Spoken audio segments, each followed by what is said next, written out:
Shalom, selamat pagi Bapak Ibu dan saudara-saudari sekalian. Bersyukur kepada Tuhan kita masih bisa bernafas untuk menghirup udara segar pagi ini.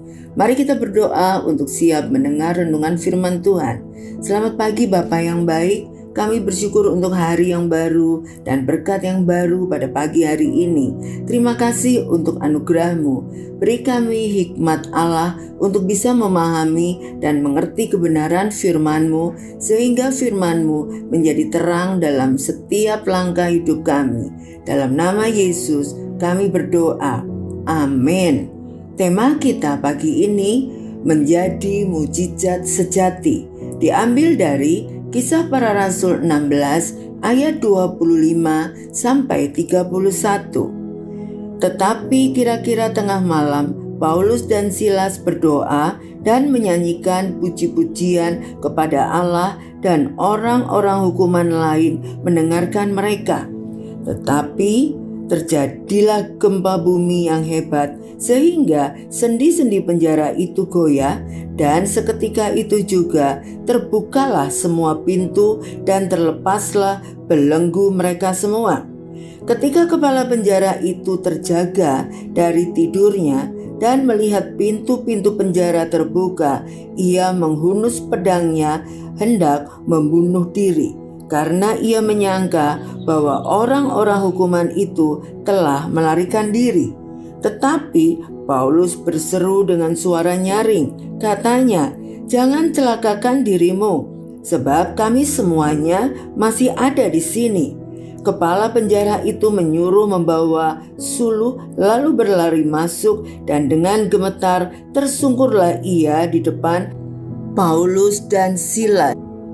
Ia mengantar mereka keluar sambil berkata, "Tuan-tuan, apakah yang harus aku perbuat supaya aku selamat?" Jawab mereka, "Percayalah kepada Tuhan Yesus Kristus dan engkau akan selamat, engkau dan seisi rumahmu." Seorang dokter begitu bersemangat memberi dukungan untuk pasiennya yang menderita diabetes mellitus. Berbagai masukan dan trik disampaikannya dengan sangat terperinci.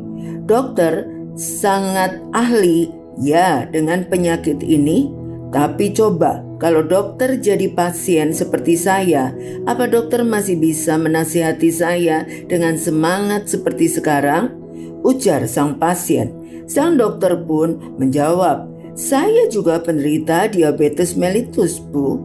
Sudah bertahun-tahun," jawabnya.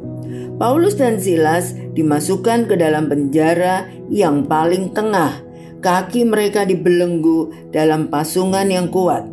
Tetapi di tengah malam mereka berdoa dan memuji Tuhan. Di tengah penderitaan mereka tetap bersaksi bahwa sukacita orang percaya ada di dalam hati, tidak ditentukan oleh keadaan lahiriah.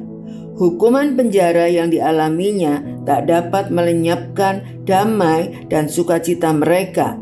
Ketika gempa bumi yang hebat terjadi sehingga sendi-sendi penjara menjadi goyah, Paulus dan Silas tak menjadikannya kesempatan untuk melarikan diri.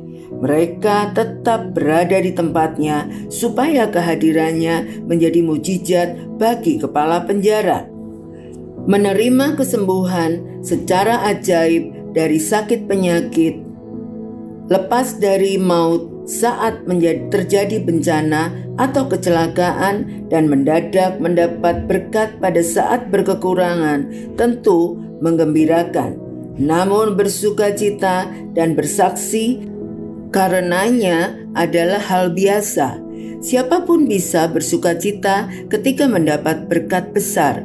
Sebaliknya, memberi dukungan kesaksian dan penghiburan dengan semangat dan sukacita di tengah kondisi tidak sempurna, itu baru luar biasa. Bersukacita dan bersaksi di tengah penderitaan yang kita alami, itulah mujizat sejati. Mari kita berdoa. Terima kasih Bapa yang baik untuk kebenaran firman-Mu, bahwa Engkau begitu rindu kami selalu bersaksi sekalipun kami dalam keadaan tidak baik, sekalipun kami dalam keadaan menghadapi masalah ataupun sakit penyakit. Kami percaya itu semua Tuhan izinkan untuk menceritakan kebaikan Tuhan dan memberikan kekuatan kepada orang lain yang mengalami penderitaan yang sama. Terima kasih Bapa untuk kesempatan yang luar biasa. Kami mau terus belajar memberkati orang-orang di sekitar kami sekalipun kami dalam keadaan tidak baik. Dalam nama Tuhan Yesus, Engkaulah sumber kekuatan kami. Haleluya. Amin. Selamat beraktivitas. Tuhan Yesus memberkati.